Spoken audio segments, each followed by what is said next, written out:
Hey there, chat. Henry here saying thanks for joining us this Thursday, May 11th, for another Wisecrack Live. We'll be with you in just a moment.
Hey, what's up, everyone? Welcome to another edition of Wisecrack Live.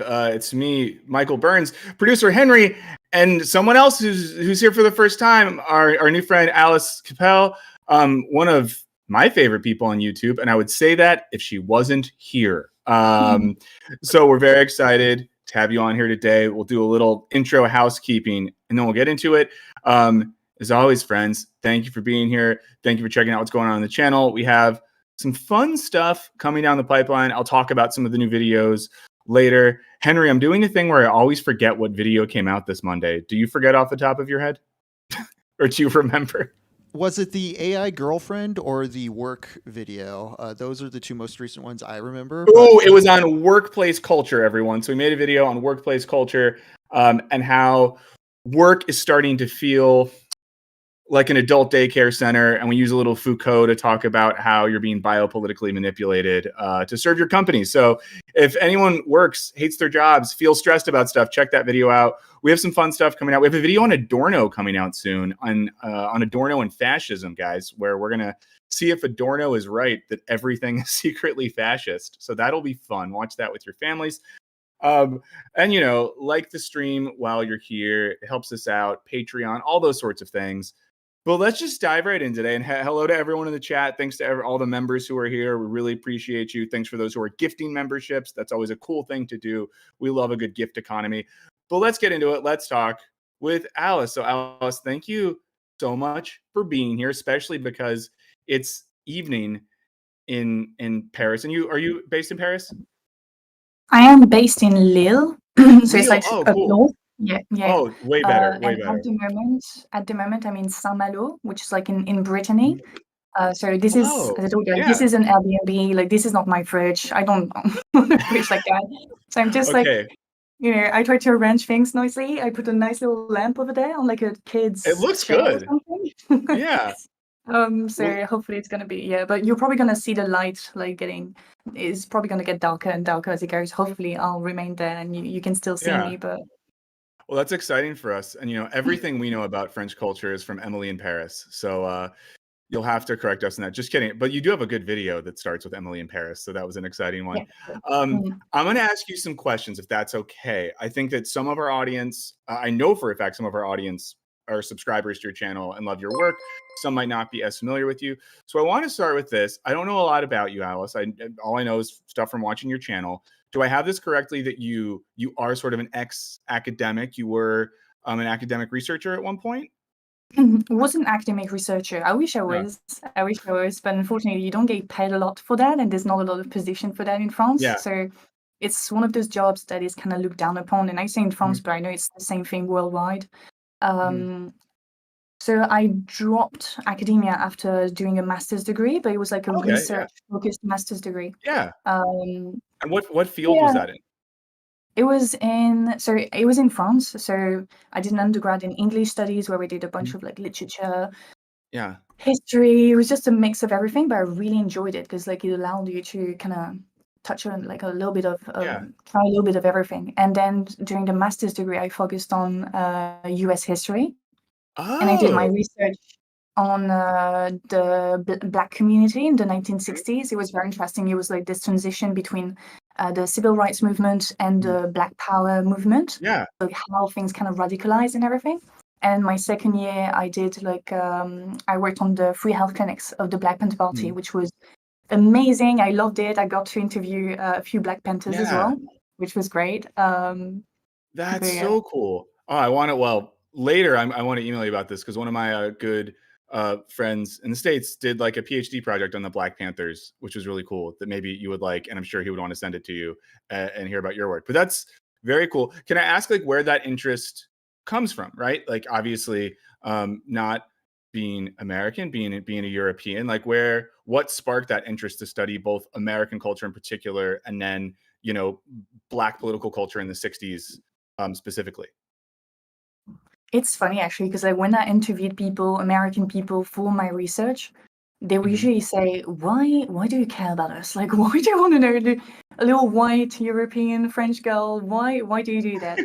I guess I don't know. Honestly, like I've always been more drawn to English and more like American culture more than anything.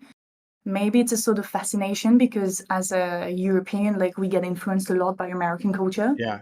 So maybe I wanted to learn more about that. But at the same time, I don't know, like we read a lot of French literature at school and I didn't like that much. And I know like people on YouTube like see me as like the French person, but I love to say that I'm the least French person because I don't like many things about like the French people. I mean, I do, but like it's not. So I guess it was that. It was just like the literature Yeah. was better in my opinion. The history was very interesting, something I didn't know. And I guess it was also because when you grow up in a country, it's like I don't know, you can get a little bit curious about what happens in the For world. sure. And so that was one way for me to, oh no, one thing as well was just the thirst for knowledge. And Yeah. when you speak English, when you learn English, it's like a whole world of knowledge that is just open to you. So it was like amazing for me. I really enjoyed that as well. Oh, that's cool. I totally had like the opposite experience of you because I did a grad school in philosophy, and Okay. mostly in the UK, and we were just Mm. all obsessed with France. And like all everyone was reading, was like post 1960s French philosophy and theory. Yes, the Everyone was French just a little theory. Francophile. We all were like slowly translating French text and like getting excited when like the new book would come out and we have to order it from Paris and we could barely understand it. But so I think there is that like fetishization sometimes. And I'll bookmark that because I want to get into that Yeah. later. So I'm curious then, so you go from someone who is researching in an academic context to making YouTube essays and becoming really popular on YouTube. So would you mind talking a little bit about how you got started making video essays, what sort of led to that and what that journey's been for you? I don't know, like I really spent my whole childhood and teenagehood on YouTube just watching Mhm. videos from like a bunch of different niche again, like this sort of curiosity of like, oh, what this person does, blah blah blah. Yeah. And I wanted to, I mean, I went through so many cycles of like, I'm gonna do like a fitness YouTube channel. Oh no, I'm gonna do like a vlogging YouTube channel. Mm. And I was like, this sort of trend of like video essays, internet analysis started to grow on YouTube. And I was like, I mean, I can do that. Like, I can use what I know about like, I don't know, like social sciences in general, humanities, and apply that to this trend or like this pop Mm. culture thing. So I guess that's how it started. It's also thanks to my ex because I was like, no, I don't want to post this first video. Like, I don't want to put myself online. It was like, just do it. And I ended up doing it. And then it's just a cycle. Like, you keep going. And Yeah.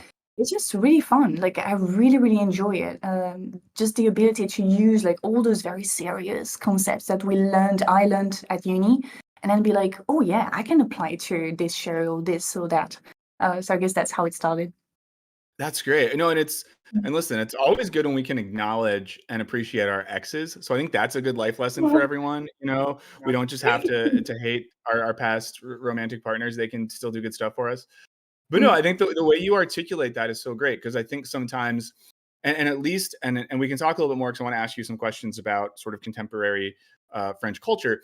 But, we're at this time in America where subjects like the humanities, critical studies, the social sciences are kind of being turned against, at least in public academic institutions, because they're either useless because they don't kind of play into the economy or STEM subjects or Mm. tech or all these sorts of things, or they're just things that make children like Marxist super soldiers or something.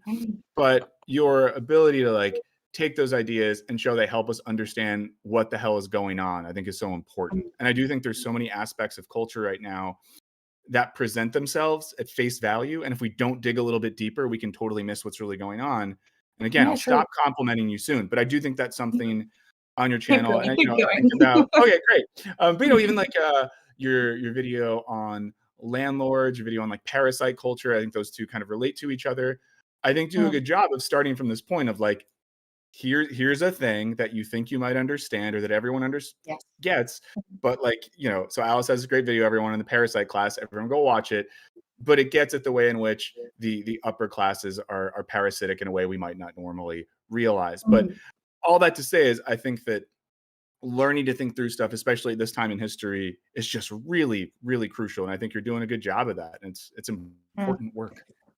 Well, thank you for all the compliments, but like I'm definitely not the only one to do that, and like I'm very much inspired by other people. It's like on YouTube, like if people watch your videos, obviously they know about like the video essay sphere and whatever, but yes, I love it so much because it's like everyone brings something different, something new, and it's like we don't all have to be counterpoint, so we don't all have to be philosophical.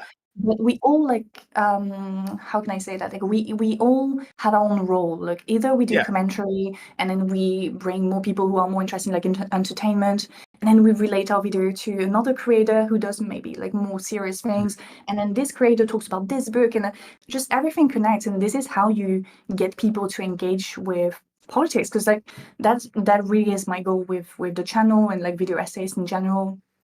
People who use pop culture, YouTube, people who use pop culture to try to bring something different, to bring analysis, or just to bring people to politics. Because, like, it's so much better. That's something I talked about in the Emily in Paris video, but like, it's so much better and so much more efficient to politicize someone, to bring someone on your side when you use a piece of media that they enjoyed. So I think that's why we're so good at doing it as like a collective, because we use the material that people love to engage with. So obviously they're gonna pay more attention to what you say, and like I guess see it in the next show they see or whatever. We just like plant little seeds that can then grow as they experience the world, etc. I'm talking in a very serious, we'll get less serious. But it's helpful. People like this. But no, and I relate to that because I, before I did this, I was I taught at universities for a bit, and I started teaching when I was like relatively young. So like when I first started teaching, I would sometimes be like only 4 or 5 years older than my undergraduate students, and I did find like talking about whether it was YouTube videos or what TV shows people were watching or rap music people were excited about or all these like cultural points were so helpful in getting people to talk about ideas and getting this stuff. Like I had times where I used like a Kendrick Lamar album to help teach some stuff in social and political philosophy. I would show movies a lot in class. And it was this thing where you realize if you connect big ideas to important cultural or social issues that people care about, it makes the ideas a lot more interesting. And I would sometimes see my older colleagues who I loved struggle to talk to like a 20-year-old who, is online all the time and loves EDM music and stuff like that. And you want to get them to think about like an 18th century philosopher. Like it's hard if you can't connect those things. And I do think that's what YouTube can be really good for. Another thing as well that kind of connects to what you just said is also like the horizontal nature of YouTube. Like, of course, like there's like image of the content creator that is going to inform the audience and blah, blah, blah. But at the same time, it's so horizontal because you have a comment section, because the things you talk about, I mean, we've all watched them, like when we talk about a show, when we talk about like celebrity, like we all like it, and that's something I think that is so powerful about YouTube. Also the way we talk, the way we look, it's just all those things that make it so easy. And like one thing that I'm really happy about is when I did like a little study a while ago with a friend at the time. Now he's my boyfriend. You see, like I'm trying to get them all involved in. That's great. I'm pulling them all into your work. That's great. Yeah. taking advantage of them. So what was I gonna say? Oh yeah, we did like a little study where we asked my followers to say like what is their profession, like what studies did they do, where they come from, blah blah blah. And I was so surprised to see the amount of people who aren't related at all to humanities, like haven't done any sort of humanities, engineers or STEM students. And I was like, oh wow, I didn't expect that. So it's really cool. It shows like how, because you use certain topics that are not like, today we are going to talk about, I don't know, like Michel Foucault or someone like that. It's like you manage to get people who maybe wouldn't have been interested in social sciences and humanities in the first place. And I don't know, like as a citizen, we'll talk about like the all those things after, I guess, with like the France situation in France, etc. Like to be a citizen is to be aware of what is going on, like to have like I mean, that's my vision of it. But like I think everybody should have basic knowledge of how politics work, how economics work, because like my ideal would be that every single person participates in politics, so that they know a little bit what is going on. So I think that's amazing that we're able to politicize people, young people, through social media. Yeah, well, and hearing you describe your audience. I mean, and there's people in our chat right now who I know and interact with a lot. I love that a lot of our audience in our community are people that might be computer programmers or work in tech and not be from that background. And I think often getting to talk to those people is nice because it makes it less of a bubble. And sometimes it's nice to even get pushback from people who haven't been like indoctrinated with the same ideas from philosophy or sociology or politics or whatever. I think that's really important. And, I also think your work and kind of this current era in YouTube is really great because, the channel Wisecrack has been around for a while. And, I've been the main host here for 3 years, was doing part-time stuff before that. But the channel really transitioned from early on. It was like very objective video essays, no host on screen, kind of this removed thing. And over the years, and definitely when I took over as host, it was this journey of like, I think we just need to be I need to be more of a person and relate to folks. And I think that, YouTube's in such a cool space right now where at one point everyone wanted to try to make their own like mock TV show. And I think now what people get is we have TV shows with like removed soulless people. This is such a great space when we get to have humans that express their own subjectivity in the work they make and can even just provide like a sense of empathy and curiosity and uncertainty, which I do think, and in the chat, correct me if I'm wrong, guys, I think people find that more relatable because we live in such a weird, uncertain, confusing time. And it's nice to have people we can watch and spend time with who empathize with that because they're also humans thinking through this stuff in more of an active way. No, I totally agree with you. And like, I do have like that sort of experience as well, like a similar experience to what you just described is with my Discord chat, because we have a Discord chat with patrons. And at first, like, it was, first of all, like, if there are some patrons of mine watching, they knew how the chat was like so bad at the beginning. It was just like maybe 2 channels and it was just really, really bad. But still, like, I remember people asking, hey, maybe we should have like a channel to talk about, I don't know, like music or things like that. And I was like, no, my channel is very serious. Like, I'm making video essays, And then progressively, like, I started to be like, I mean, there were so many requests. I was like, okay, I probably need to do this. And now, like, we have a bunch. This is not like self-promo, but it's just like I really, really love this community. And now we have like a bunch of different things. Like, you can share. I see yours as well. Like, you can share movies. You can share videos that we like. We can share music, pictures. Even we even have a section like for fitness-related stuff. Well, we don't have that, guys. Let us know if you want us to have a fitness channel. And also, like, Henry posted this in the chat. So I see some people in the chat saying they've already gone and subbed to Alice's channel, which rules. If you haven't done that yet, open a tab and please do that. And then we have a link right there. On YouTube, yes, let's have a Wisecrack spike. And we have a link right there to Alice's Patreon channel. So it's just Patreon/Alice Cappelle. So again, if you guys have some money to throw around, why not throw it at Alice's Patreon? Because that sounds very fun. So something I'm excited to talk to you about, and you had, I'll get it wrong because it isn't in front of me right now, but your video from a month ago that was like, why I like hate my country's politics or something like that. I changed the title. Well, I hey, changed the listen, we title all because. Oh, sorry. we all get Keep that. going. No, I was going to say the title changing is a part of the game. We all have to do It's that. But tell us why you did. because I did the same video last year. I used the same title Uh-huh. last year. I did the similar thing where it was like, why I hate my country. And then I had a bunch of people in the comments being like, I understand that you don't like the government, etc., but you shouldn't say that you don't like your country. And I mean, it makes sense. And obviously, like, there are so many things I love about my country. You know, like France is a great country. Like, I'm not going to go through all of this, but just the food. The food is the wine, whatever. I'm not going to go Oh through. no, we all of that, listen. This Wisecrack is a pro French food and wine establishment. I 2 nights ago. There's a couple from France that moved to my neighborhood in Los Angeles a few years ago and started an actual French style restaurant, and it's just the best. Wow. And having that around here, so much better than the constant American fried things. Yeah. But so I'm curious about this then. If I'll just kind of cut to this, I guess. So the video we're talking about, really interesting because maybe a month or two ago, as a lot of the pension related protests were happening in Paris and around France, we were talking about it on the stream because we do talk a lot about what's going on politically and socially around the world.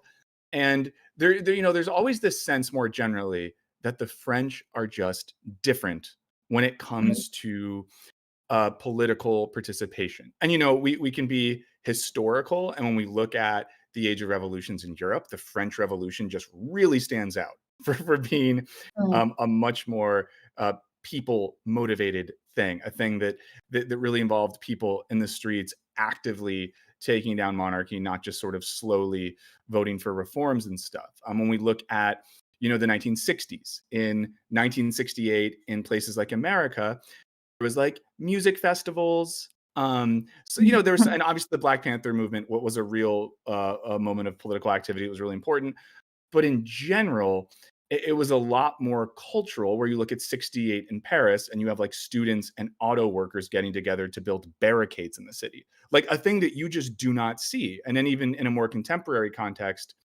there's in the rest of the world, we're always like, oh my God, I guess in France, they just like the teachers are striking for 3 months because they didn't approve a tiny pay raise, or, oh, I guess the airports are all shut down for 3 weeks because this union didn't get this thing, which many of us think is cool because in America, for example, like public educators have had no significant pay raises in years and years and years and years.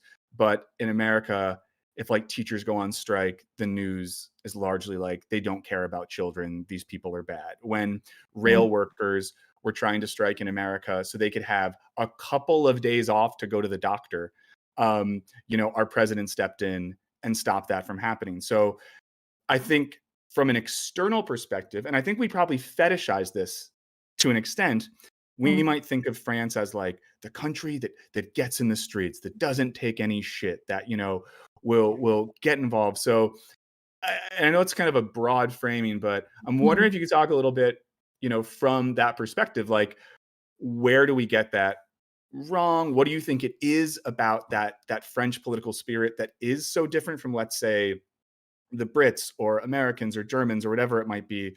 Because I think it's something we've all been curious about, and we'd love to hear your perspective on. Yeah, a lot of things to unpack here. Yeah, sorry, I asked you way too much, so sorry. No, but that's really interesting. And like it's like, as a French person, you grow up learning about this very revolutionary history. Like, among other things as well, there was like something that's very emphasized as well. It's like during the Second World War with like the resistance, etc. Yeah. But it's always difficult. It's always hard to separate the myth from reality, or the myth, or like the romanticization from the more structural, practical aspect of it. And it's so funny because like after I made that video, I received a bunch of comments, so many comments. Whenever I posted about it, actually, even on Instagram, of people saying, oh, I wish we were like the French. I wish we did it like the French, from all over the world, including the US, obviously. And I never knew what to reply to that, because it is true that this sort of revolutionary kind of mindset, like I went protesting a few times, and every time you had people like screaming like Revolution 2.0, this is it, like or like May 68 2.0. So there really is that sort of revolutionary spirit, and you could feel like people were there was something. There was a little bit of tension. Nobody knew what was going to happen, really.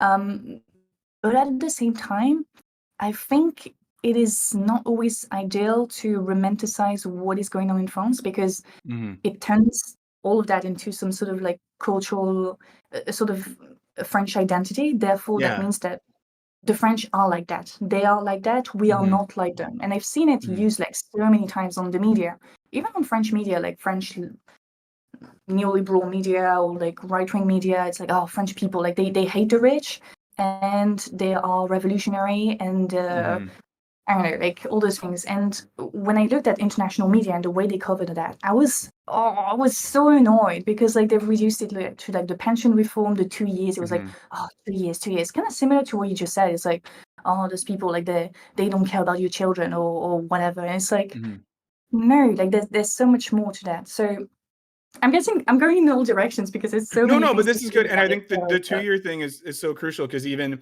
I posted on our community tab on our YouTube page to let people know you were coming on, and I posted a link to that video.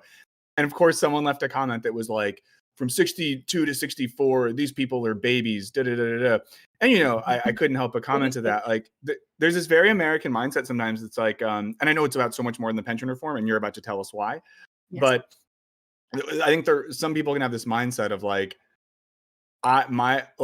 why should other people have nice things because I haven't had nice things? Like, that comment made me think so much of the discussion around student loan reform in America, where Biden at one point, they were trying to forgive a certain amount of student loan money, and a lot of people were just like, I paid my loan, so why should anyone else get theirs forgiven? And it's just this very internal focused idea where it's sort of like, my life sucked, so your life shouldn't get to be good. I don't get to retire until I'm 75. So I don't care if you have to work till this age. So there's a weird thing there, but get back to it. Sorry to interrupt there. I want to hear more about that's so interesting, because like the discourse, the rhetoric you talked about was exactly what the government said, like throughout the entire debates and everything. Was like, look, in other countries they work till like 64, 65, 67. So we need to do the same thing. And what I really liked about what happened, like because obviously like the reform passed, so like we lost in a way, but still, like what happened in the media, what happened in the street was very interesting. And like the overtone window kind of moved towards the left for a little bit, and we were able to talk about like, hey, why don't the rich pay more? Why don't we tax super profit? Why don't we, I don't know, like even very on TV, like you had discussion on work, the meaning of work, things that the sort of discussion that kind of happened with like the quiet quitting trend or the I don't dream of labor trend, they were happening.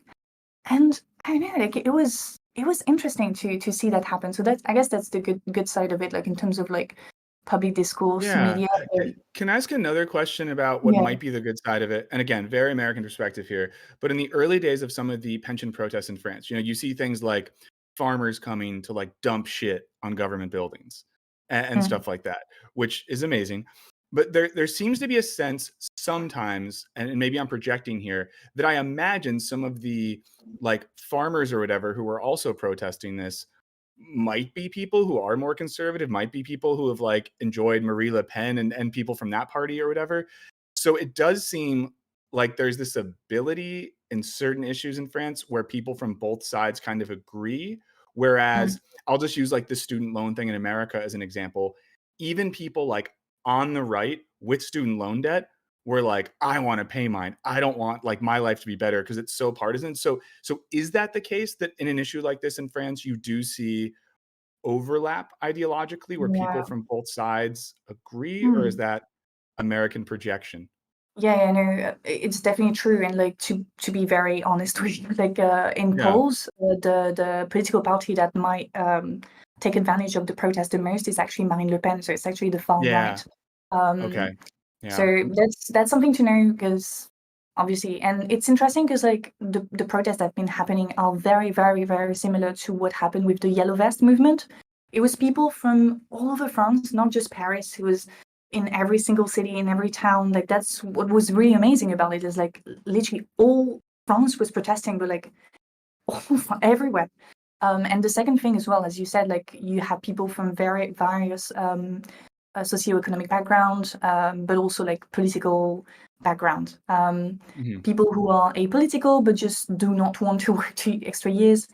People who, I guess, the thing with the protest is that it was anti-pension reform, but it was also, and I guess pension reform was there, and hatred towards the government, towards Macron was there as well. Like some people would say it was there.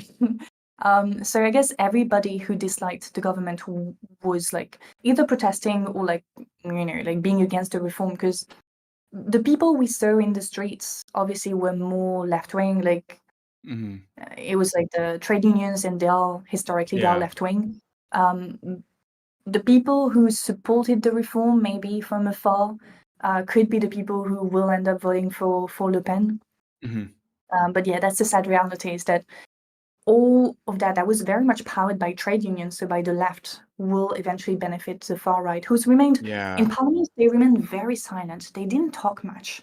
They said, no, we oppose the reform, but they didn't talk much. They were quiet, etc. While the left was like, oh gosh, in the parliament, they got criticized for it so much because they sung, they shouted, they insulted people. It was very fun to watch, but like unfortunately, like it's something that kind of wasn't well received by the media. Obviously, you got to be respectable. You got to dialogue and stuff like that. But also, it appears by the general public, they kind of lose respectability, but like on all level. So yeah. And just real quick too, for anyone who's just tuning into the stream, people are popping in. This is normal Wisecrack Live, but you see not just this face, you see another face. It's our friend Alice Cappelle. Her channel is amazing. We're chatting right now about what's going on in France, learning a bit about French political culture and society from an actual French person, not just us making things up from the United States. So we're also posting links to her channel and her Patreon in the chat. So please check those out. Please definitely sub, because you got to do it. If you like this channel, you got to like Alice's channel. It just makes sense. It just makes sense. So I guess to kind of like keep talking down that line then. So, I mean, so I guess like a thing that seems to be happening is, even though France in many ways, at least in terms of activism and, some left solidarity between students and trade unions and all that sort of stuff might be desirable for those of us in the States. When you do look at France, when you look at Britain, obviously America, there's been a creep to the right at basically every level of government. There's been a rise of reactionary parties. There's been, and obviously you're bringing up Le Pen before, and I do think most people are familiar at least with that party, like this rise of nationalism across the board. So I know, for example, in America right now, last night, they put Donald Trump on CNN, our biggest news network, and he just got to talk for an hour and say a lot of unhinged, pretty crazy shit. And the media just loves it because it's just ratings, and all of our news now is basically just entertainment. And I think that people are starting to feel a little bit of that.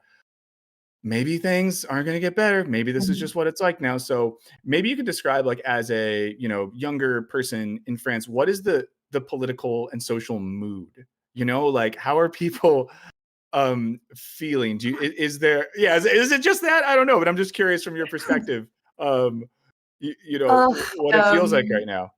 Yeah, I actually just finished writing a book, like talking about the rise of yes, I'm definitely going to ask you about this on the media, etc. Yeah. So I really, when I was writing this book, like towards the end, I was like, Alice, like, don't turn into like conspiracy mode. Like, just relax. Things can get better. Just remain hopeful. And the book is very hopeful. Like, I'm not gonna, but it is kind of scary. It is kind of scary.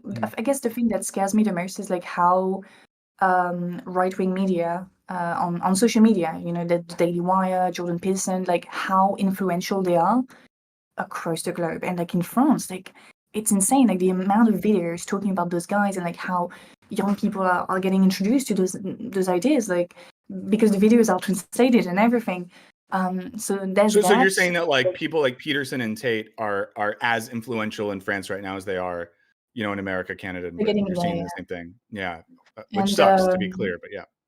It does, yeah. And in terms of the media, like traditional mainstream media, it is it is very similar to what's going on in the US, to be honest. Like, it's pretty much the same thing. Like, we have like left-wing people who, I mean, not left-wing people, centrist people who go and debate with the far right just for, I don't know, like entertainment. I don't know. Like, there was like a big debate about should we debate with the far right and things like that in France recently, but whatever. So yeah, I guess there are similar things. Maybe the only difference, actually, and something that is getting quite scary, is that the far right is really trying to invest in, like, I mean, not invest in, but like to talk about the climate in a positive way. Maybe that's the difference between like with what's going on in the US in the Conservative Party.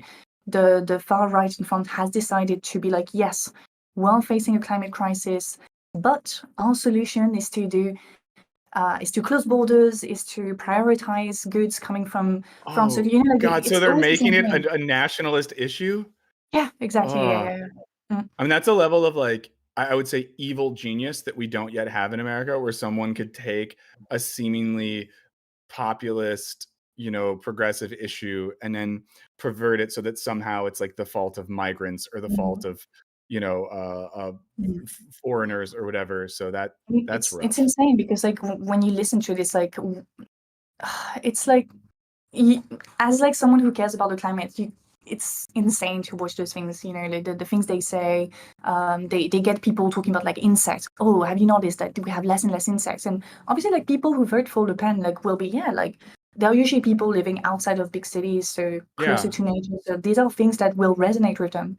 And then they say, we don't want to do like this sort of like very like punitive agenda, like the climate, like very punitive, etc. We want to do like another sort of like environmentalism and blah blah. It's just like, oh, please stop. And then you hear like left-wing people saying that no, we need the far right to take into consideration like the climate, etc. But it's like, those people are okay with letting people die in the sea, in the Mediterranean, like migrants coming.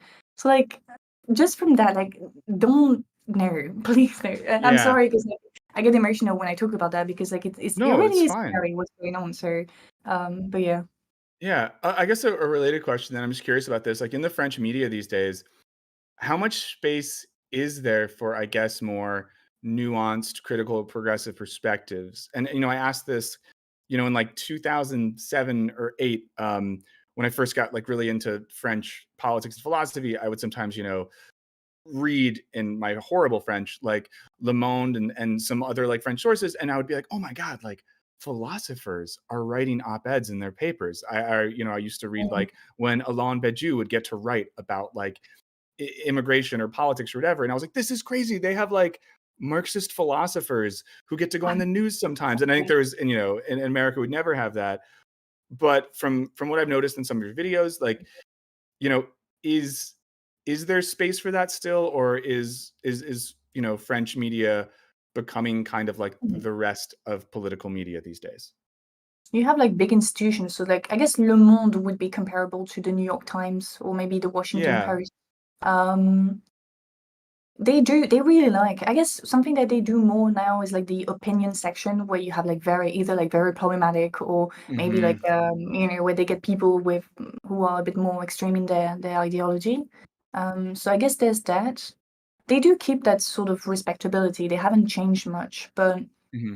other than those very respectable Yeah. newspapers, you see a lot of, in the way like journalists talk to, it's just very much this sort of like competition, like react to what Yeah. this person said or react to what this and that, and it's like you have to answer in like 10 seconds.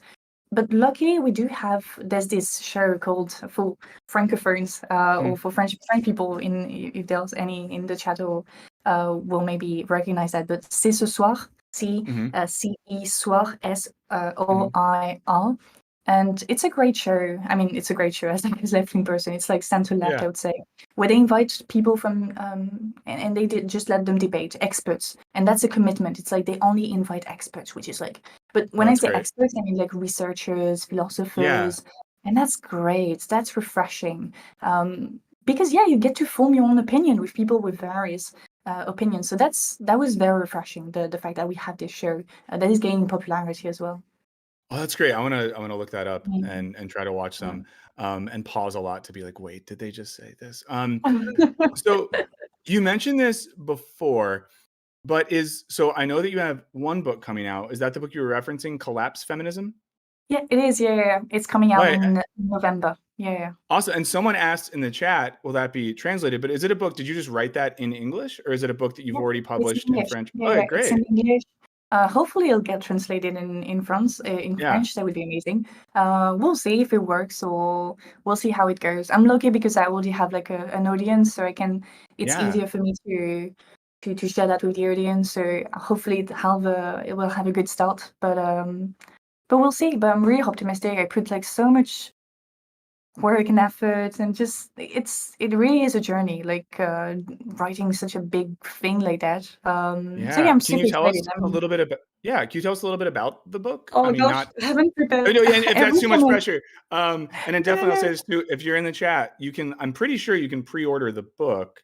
I know it's up on many websites. So It's a bit, I think they open pre-order, but like it's a bit early. But we'll do all the promotion and everything like in a couple of months, I believe. Yeah, during the summer. And it definitely. But I say this now: when it comes out, definitely please come back. I want to help promote that because Yes. But tell us just a little bit about it if you can. Yeah. Okay, so it's a book about like the rise, as I said earlier, like the rise of conservatism, but more specifically on social media. And I didn't want to stop to like Ben Shapiro type of conservatism. I also wanted to look at how some sections of the left also adopt a rhetoric that goes in the direction of those more conservative figures. So I try to look really like across the political spectrum, communists, liberals, conservative. I looked also like at a bunch of like internet communities, subcultures. So pretty much the thing I do with my video essays, but I really like dig more into it and try to connect things into like a longer, more interesting, I guess, narrative. Just try to so I guess like it's really divided into two parts. The first part is more focused on like femininity, the formation of the self as a woman online, and then the second part is more focused on like masculinity. So it's very much around gender politics, but like those things are all connected, like in the culture wars, rhetoric, etc. So it's Awesome. called Well, someone, and yeah. Someone, and this is a great username, someone with the name Books on the Brain in the chat said just pre-ordered. So that's amazing. Thank you. That's really cool. And yeah, guys, we got to remember it's really cool to watch videos on YouTube, but you know what else is cool? Reading books. Reading, yes. Yes. And I will respond to someone in the chat. AA said, when will you talk about Theodore Adorno? We have a video on him coming out in a couple of days, so be ready for that. Alice, let me ask you, how much time do you have left? Do you have a few minutes left? Do you need to go right now? I want to 10-ish minutes, I'll say. Yeah. All right, cool. Want to respect your time. So if anyone in the chat has questions for Alice, post them. I'll try to keep track of them. One thing I'll ask you, which is a little bit more casual, we do a thing on our show sometimes, which our friend named the Dude Abides came up with, called What Arias.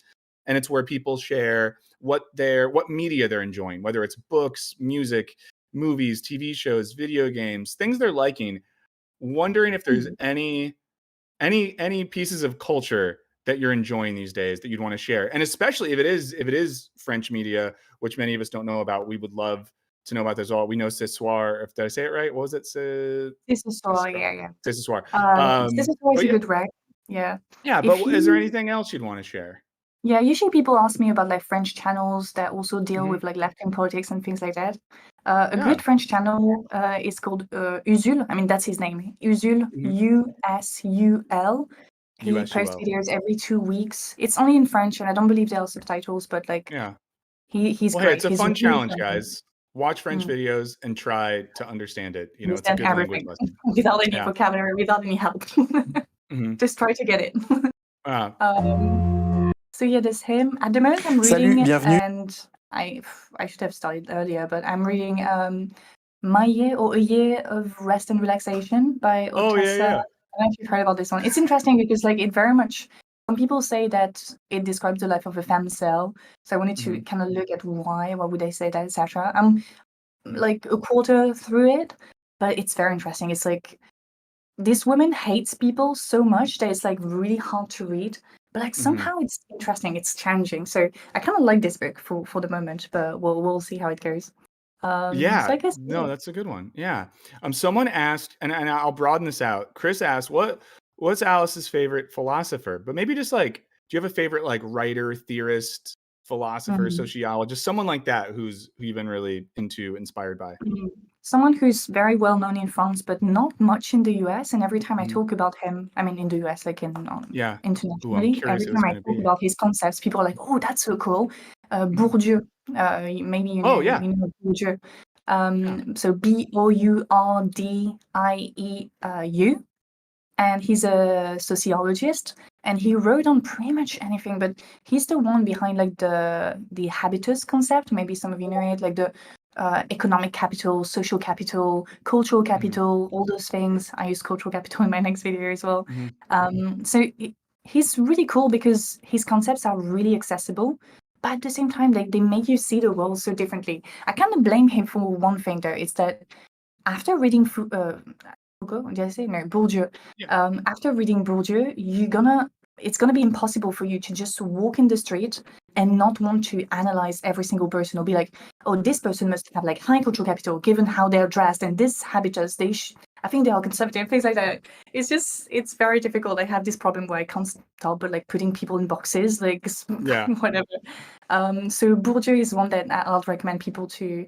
And he's been translated quite a lot. Another philosopher I use a lot is Foucault. Foucault as well with biopower, like all those great concepts that are, again, like the panopticon, things that can be applied very easily to various situations and can politicize people as well. So these two, like, they are my favorites. They're the ones that I mentioned the most, I would say.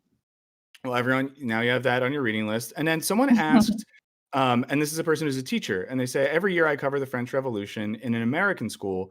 I'm curious how it gets taught in France. So I'm curious if there's any, I mean, for you, that's probably what is normal, but in America, and I don't know, that person could comment on what it's like, but I remember being taught in a pretty like simple way. We learned that like Thomas Jefferson came from America and like the French loved us.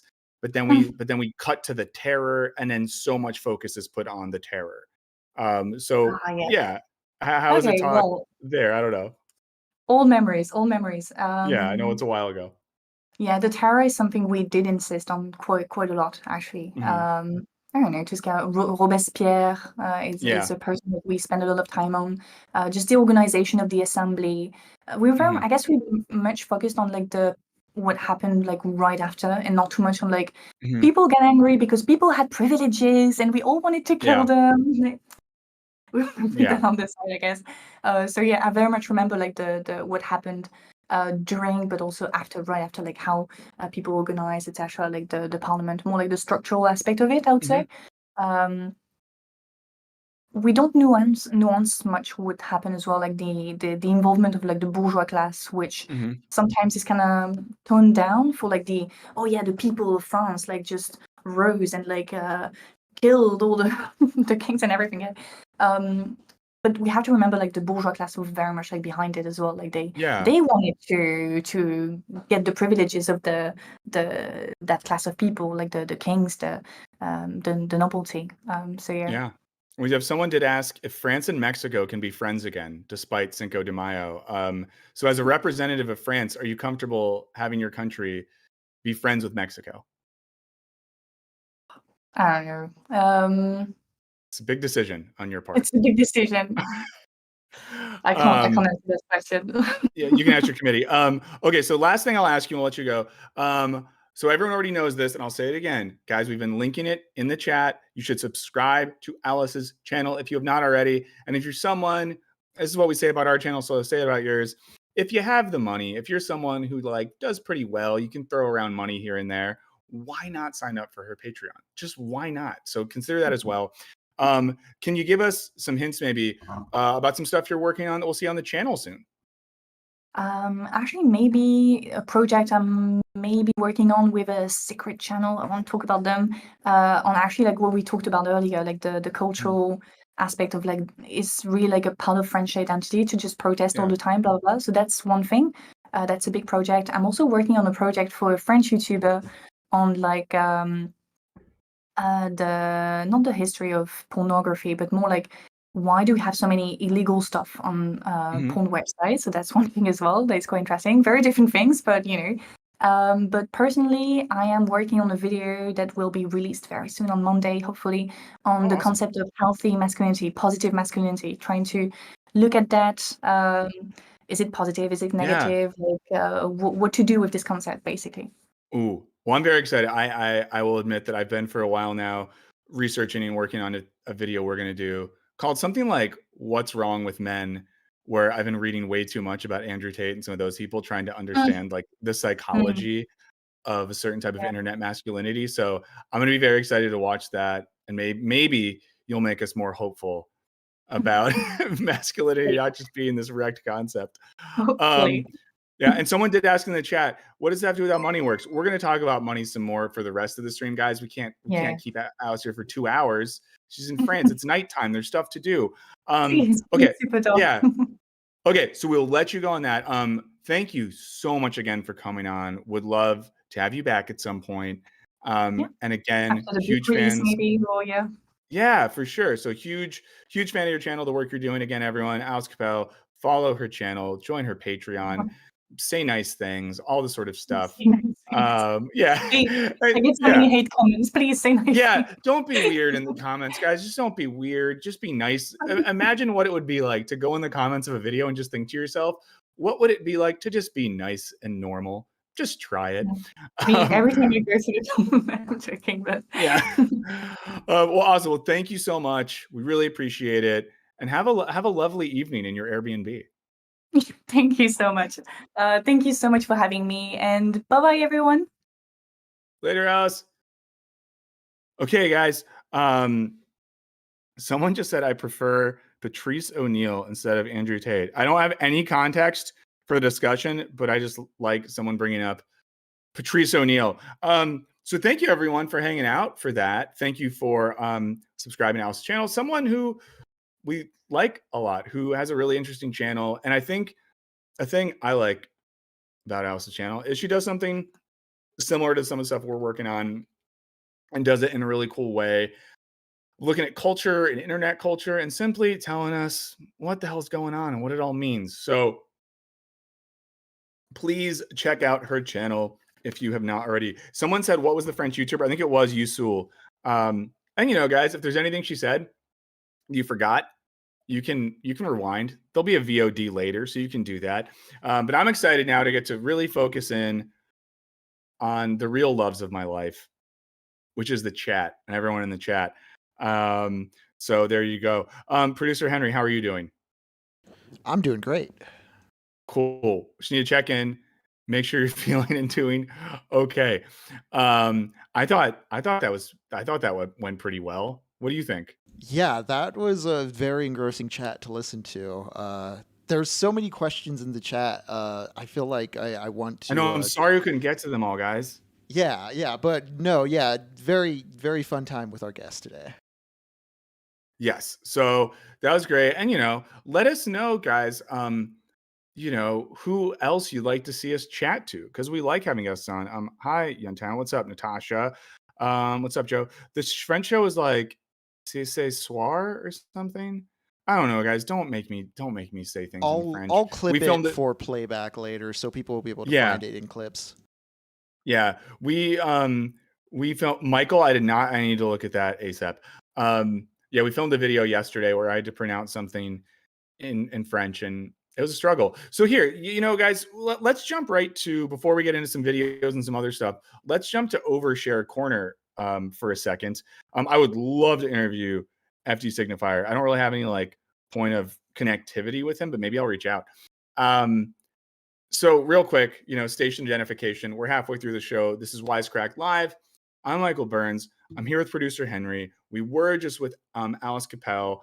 We're doing what we normally do, which is talking about stuff, doing wisecracky things, talking about culture, the world, watching videos, looking at articles, engaging with the best chat in the business. So thanks for being here. Oh, so say soir this evening. Captain Price brought it up.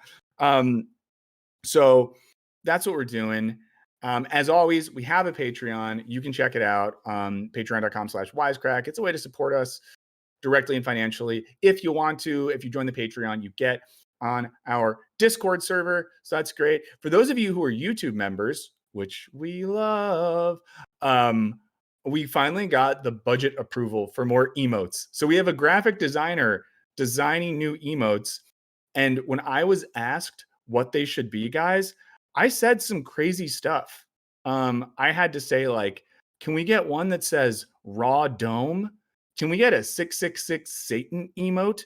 Can we get something about Johnny Harris's hole? And it felt weird to say that, guys, but I did it because I want you to do that. Someone from The Boys is on that show. I want to check that out. Oh, Joe said, just kidding. So here's Overshare Corner. We filmed the video yesterday, and it was actually inspired by something that we all talked about on stream. I don't know if you guys remember this. A few weeks ago, we watched a couple news reports about child labor and the bill in Iowa and stuff like that. And we were filming this video on child labor and stuff like that. And it kind of like destroyed my soul. It's the first Wisecrack video ever. And some of you are going to call me a cuck in the chat for this, but it's fine. Oh yeah, be sure to like the stream. I didn't say that for an hour. So like the stream. But you know, I've never, oh, you guys are going to, some of you are going to hate me for this, and some of you might find it relatable.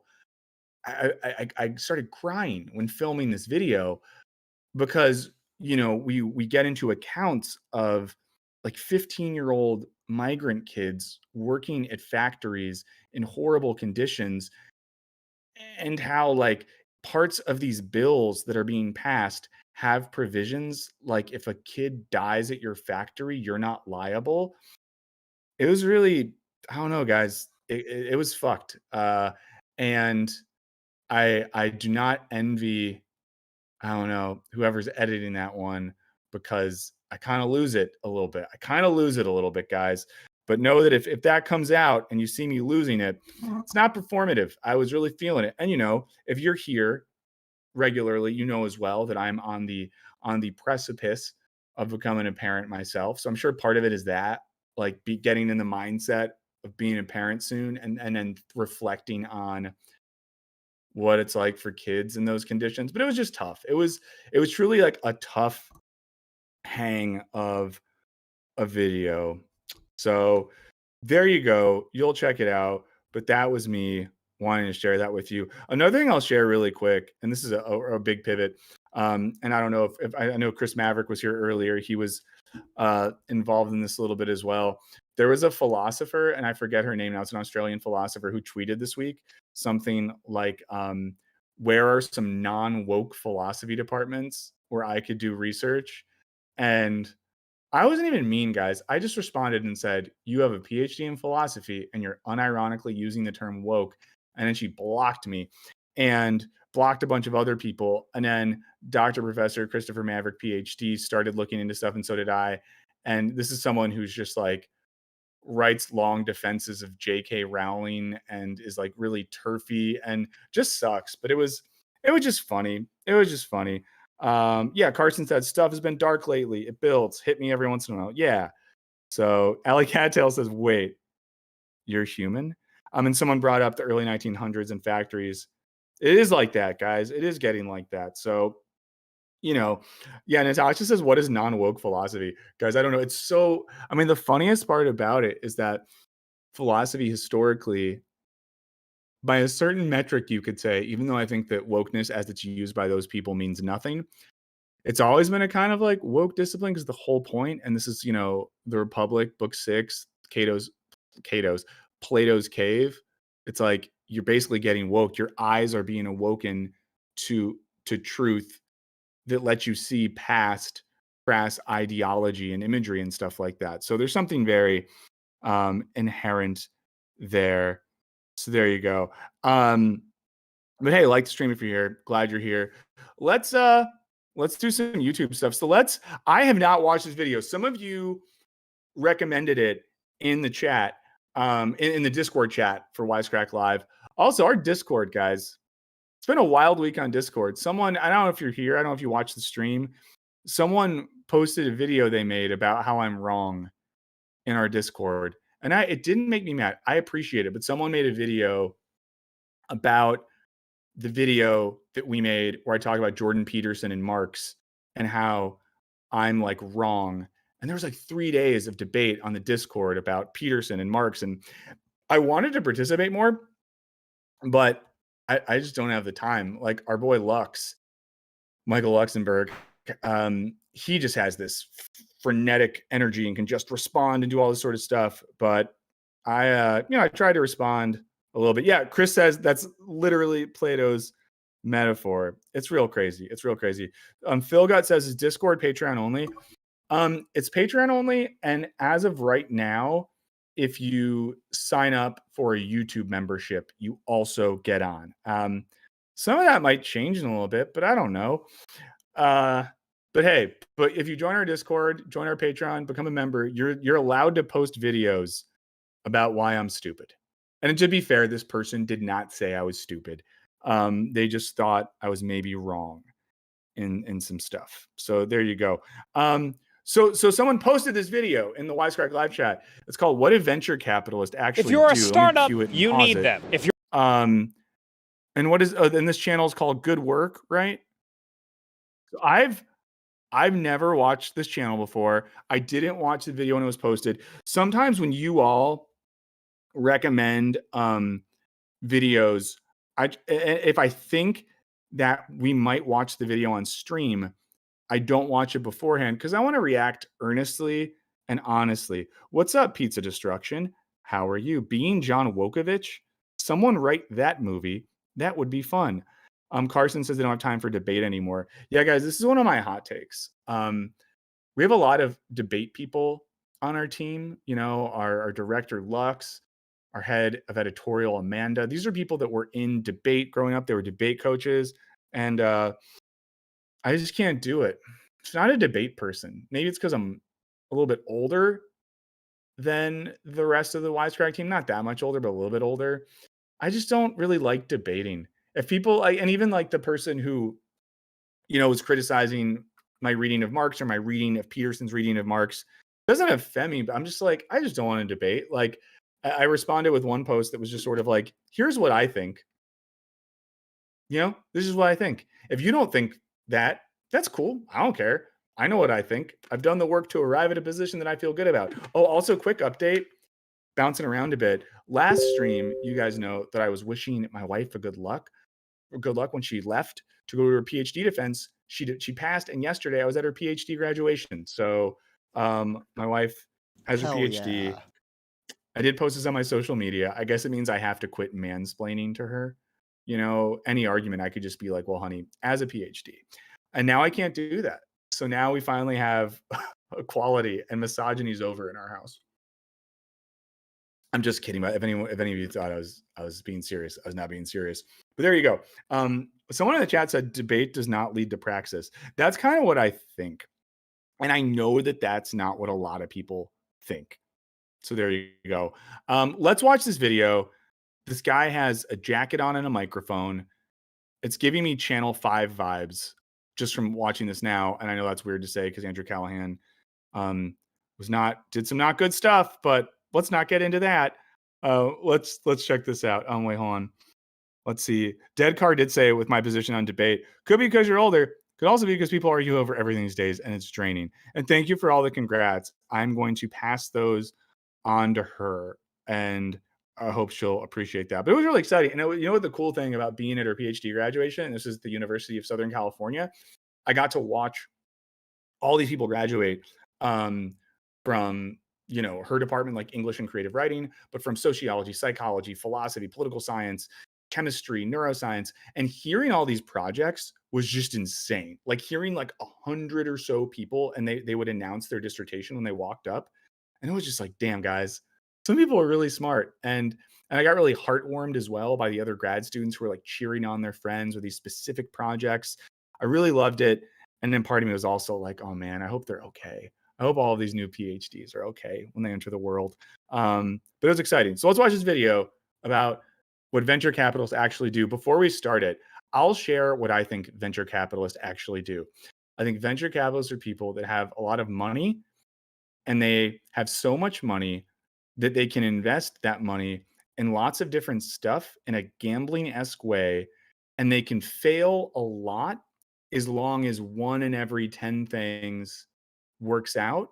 And I think that's what a venture capitalist does. There's also a scene in Wedding Crashers where Vince Vaughn and Owen Wilson's characters explain that they're venture capitalists who work in maple syrup or something. But that's what I think venture capitalists do. I think they're rich gamblers. So let's see.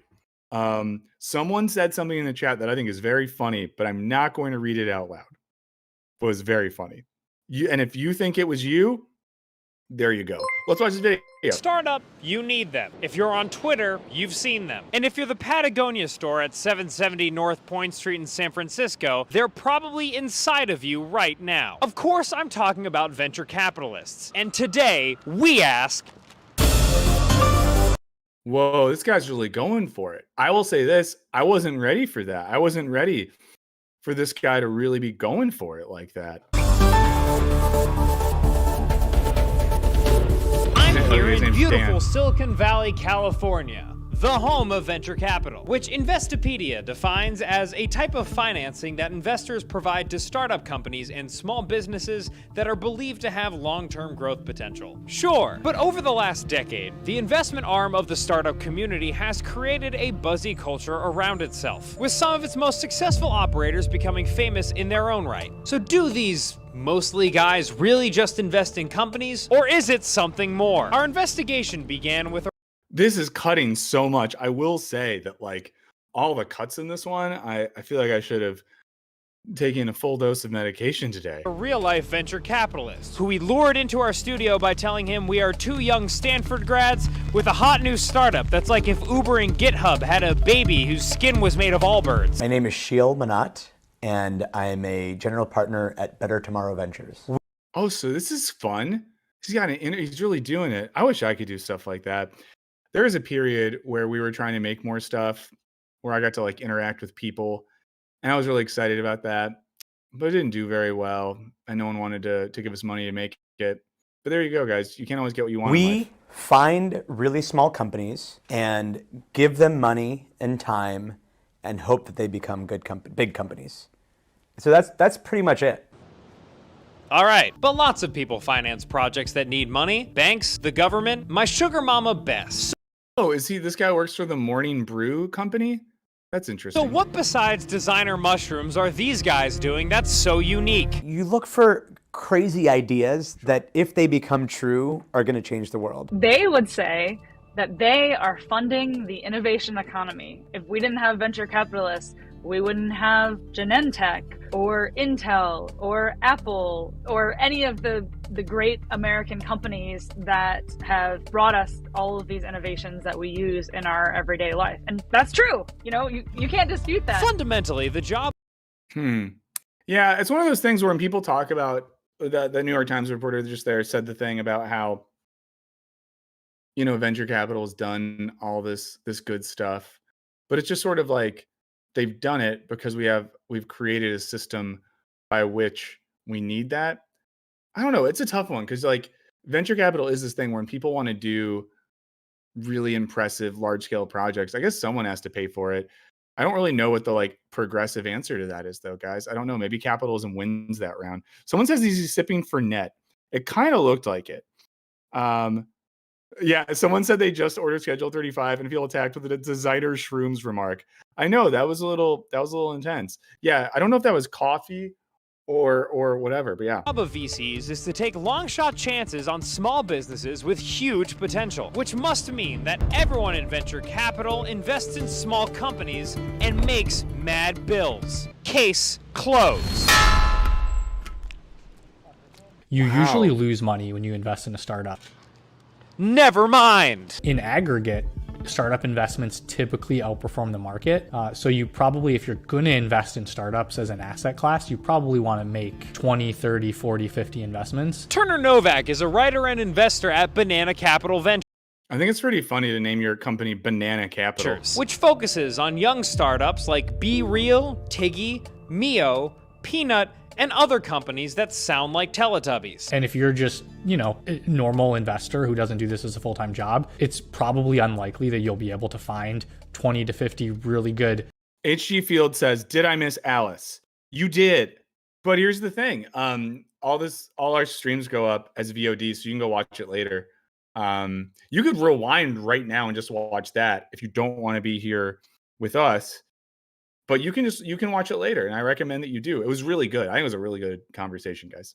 Potentially high quality opportunities. So you go to a venture capital firm that essentially raises a fund from anywhere from 20 to 100 or 200 or 300 investors. Investing in a large number of startups can sometimes yield a great return. But investors and institutions who can afford that type of risk, like super rich people, pension funds, college endowments, and insurance plans, they're busy. They don't have time to figure out if a 3D printing cannabis company named Prungle Wait, that's not is real. legit or not. So they give money to VCs and let them handle it. How about you talk to venture capitalists about vetting potential investments? You don't hear a lot about numbers. You hear more about the vibes. First and foremost, we're investing in a team of people and their ability to execute against their vision. As the company gets bigger, you're more looking at spreadsheets. And when I invest, there are really no numbers to go off of. So it's much more about the people. So not When I worked for a company that was having investors in, one of the investors, I'm probably not allowed to say this. Is this illegal? I don't know. Olympic speed skating champion Apollo Ono is like a venture capitalist now, because when you win Olympic gold medals, the next move is to become a venture capitalist. And he came into our office wearing like sparkly, bedazzled fashion jeans and heard the pitch. And these people, like the venture capitalists that came into the company I used to work at to get pitched at. I mean, this is really unfair of me to say. So just note that I'm going to say something that I get is unkind and unfair. So you don't need to tell me that in the chat. But there are people who looked like idiots. They just looked like idiots. They looked like big, dumb idiots. They looked like little idiots who were trying to dress like how they thought fancy boys dressed. And they're trying to act like how they thought fancy boys acted. But they were just little idiots. And that's what I really felt about them. Again, I know that that's not kind. And I know that's not nice. And I know that's not empathetic. And there's even an irony for all the time on the stream. I tell you, we got to be more empathetic and yada, yada, which is true. But in that case, I thought that the venture capitalists were little idiots. Not only do VCs separate themselves from traditional investment by taking risks, they're also the vibiest form of investment around. And this past decade, they've grown. Between 2012 and 2021, low interest rates and technological advancement has led to $344 billion flowing from venture capital. And tech reporter Natasha Mascarenhas told us how this created a hyper-competitive market where VCs competed over founders. If your competitor is willing to invest in, after 2 hours of meeting a founder, you need to start doing that too, or else you'll start losing out on deals. And where there is excessive Yeah, so that is a crazy culture too, that people just have to throw money at stuff to make money. Guys, don't tell me it's unfair and unkind, okay? I know it. That's a lot of false vibrato. Sound like an American Idol judge. deal making, also excessive deals that should not have been. Wait, did anyone read the New York Times feature on Elizabeth Holmes? Henry, have you seen this? Heard about it, but no, I haven't read it. It's nuts. Guys, Elizabeth Holmes is back and she has this husband and these kids, and now she talks normal again. She doesn't talk like this anymore. She just talks like a person. And it's like crazy, and she's trying to rebrand herself. And you start to feel a little bad when it's like, oh, she has to go to jail for 11 years. But also, like, we know she's not going to serve all those 11 years. But it's a pretty crazy feature and an attempt to rebrand. It's wild. Read it later. Make it. Much money available for startup founders over the last decade, and that attracts bad actors sometimes, or that can create bad incentives where maybe if you exaggerate a little bit, no one really calls you out on that. Another double-edged sword of VC growth has been the pressure to talk a big game. It's really tough to stand out as a VC, so you see them talk about and proclaim all these things to try to stand out. And if we're not it makes me think this guy, I'm sure, that looks like Michel Foucault is about to say something really dumb.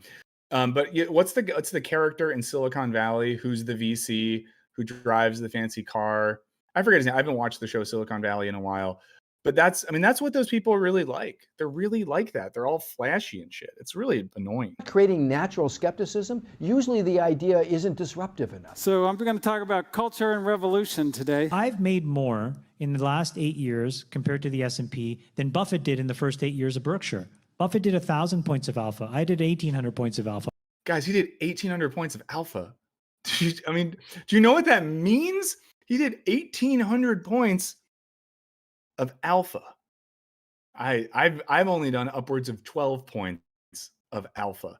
I don't know what that means, and I don't want to know what it means. Double Buffett. And where does most He called himself Double Buffett. of this dick swinging take place? So venture capitalists brag a lot on Twitter. Twitter is where all of the venture capitalists are, because you can't follow a socialist OnlyFans influencer on LinkedIn. We got to go back to that fake profile they made. Venture capitalists are, because you can't follow a socialist OnlyFans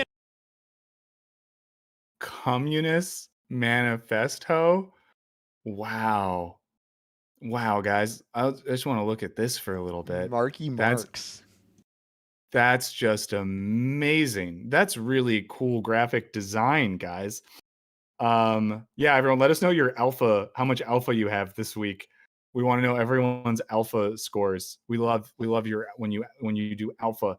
This is crazy. Communist man. Wow. influencer on LinkedIn. VC Brags is an anonymous Twitter account that documents the most egregious examples of VC self-promotion. Posts like this VC talking about achieving his decades-long goal of graduating Wharton and being a Forbes 30 under 30. And this VC who heard about someone's tragic loss. I want to read this. I know everyone is obsessing over politics, but I received a text from my brother that his wife's father was killed in a head-on collision.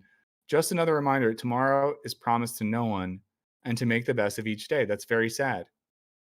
I'm so sorry for your loss, says Sarah Cohn, and know that my VC fund has invested in technology that can stop 86% of the deaths and serious injuries from car accidents. We don't need to have this happen in the future. I just want to, oh guys, we're at alpha points. Someone's -1 alpha. Maeve has 82 beta points. Ooh, White Thug is 2,000 gamma. I think that's pretty good. And then Zvonimir has an Uber 9,000. Wow, guys. King, the internet has 69,420 sigmas. And then Hector's alphas are off the charts. Guys, the numbers are immense. But could you imagine that? Like someone you know who you love dies, and then someone says to you, I'm so sorry. And know that my venture capital fund is investing in products that could have helped, give them an 86% better chance of life. I mean, these people are sociopaths. I do think, and we made a video about this recently, how people use therapy speak and clinical psychology language in a casual way. And before, when I said I was saying something unkind and then I did it, now I'm going to say something that's hypocritical because we made a video about how people shouldn't do this. But I think these people, money has broken their brains and they're sociopaths. So they think that's a normal thing to say to someone. Sorry, Henry, you were talking and I just kept ranting. Oh, I was just saying, if Dracula was a poster, this would be it. Yes, 100%.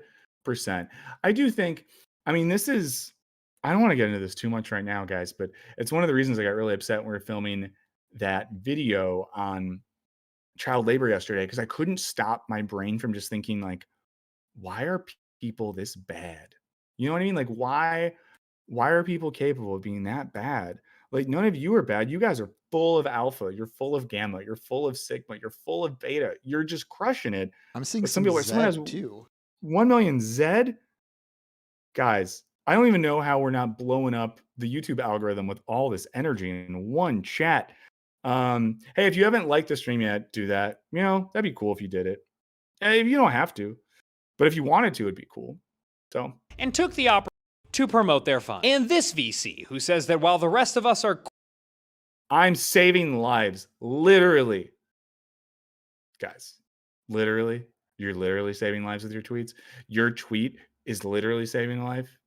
Why we all do it, but like we should basically just never say the word literally. There's almost never an instance where we need to use that word.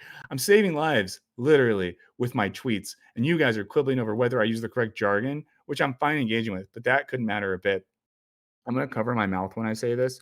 There's a startup person who a long time ago we kind of did a thing with at Wisecrack, who was bugging us for a while because they wanted us to do more work with them, and their company promises to like make you live longer, and they're going to like make people live forever. And I think it's real bad shit. And this person reminds me of that person. Maybe it's because their name is similar. What? Quibbling over. Sorry, someone hacked He us. is saving lives with his tweets. To drum up deal flow, you have to kind of be a little bit loud on Twitter a lot of the time. It's kind of a double-edged sword. You're too self-aggrandizing on Twitter, and you're gonna get dragged by me, unfortunately. But it's also might help your business. It has evolved over the years into this kind of like thought leadership Olympics. Everyone's kind of picking their lane. It's like, am I the visionary? Am I the fight picker? Am I the meme sharer? It would be great to see just more authenticity and intention. A lot of the times it's very fast moving, and people are always. And guys, Maeve Callahan asks a really important question in the chat, which is, how many alpha points does immortality cost? I think at least, I don't know, 690 billion of them, 700 billion. I mean, a lot of alpha points. I don't have enough alpha points to live forever. Because what I do, I'm not like you people. I did make a lot of alpha points, but I invest them in nonprofits that do micro loans to people trying to get out of poverty. Now, could I give them those alpha points to directly get out of poverty? Yes, but I prefer micro loan alpha financing to teach people to be responsible. So they deserve to get out of poverty with those alpha points. For someone who just watched those 30 seconds, it just seemed like my brain just broke. But I appreciate that in this psychotic community of ours, things like that can be said. Yeah. Wait, someone said, chat, what's the long life startup? Michael just mentioned. Michael said nothing. He was a man with his mouth covered, not trying to get sued. Because maybe the person I was referencing brought up legal action once, and my response was, let him sue us. Let's like let this play out. I think that'd be funny. Excited to go on to the No one else thought that would be funny. next thing. I think it would be great to just see more conviction and people really digging in and really building expertise and being able to support the companies that they're investing. So what do venture capitalists actually do? It's simple. They take cash from investors who are willing to accept risk and use that money to invest in.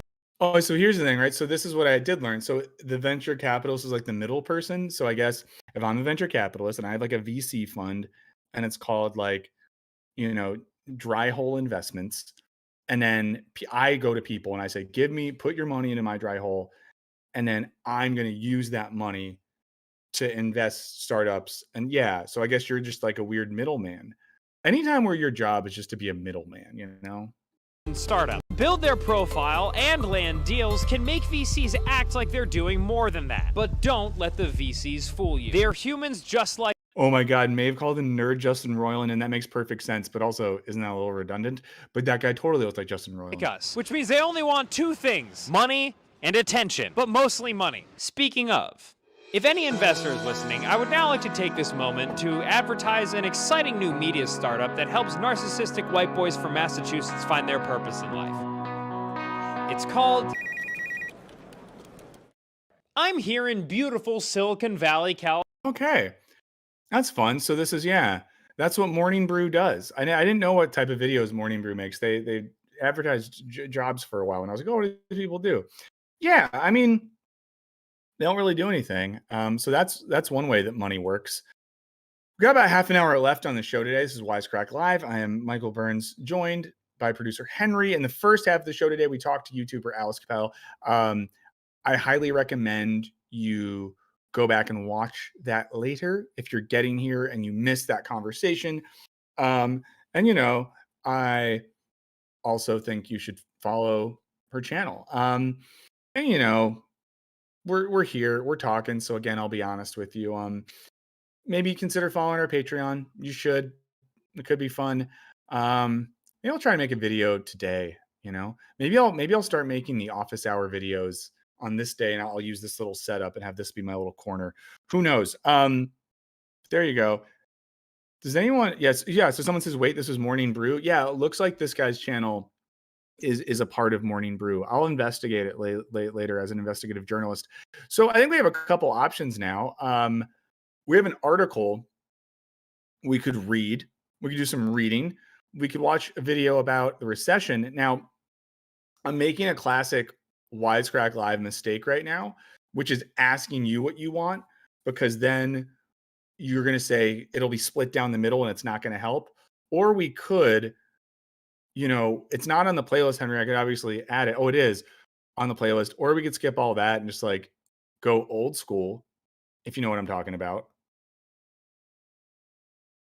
We haven't done that. I was going to suggest the article, but I feel like going old school because the topic is one I was genuinely interested in this week. Okay, guys. Predict it. What are we about to do? What are we doing? We said we're going to go old school for the rest of the stream. What does that mean? Let us know in the chat. Someone said, Maeve said it immediately. I didn't have a chance to get the question out, and then Maeve got there. Guys, immediate. We're going to do it.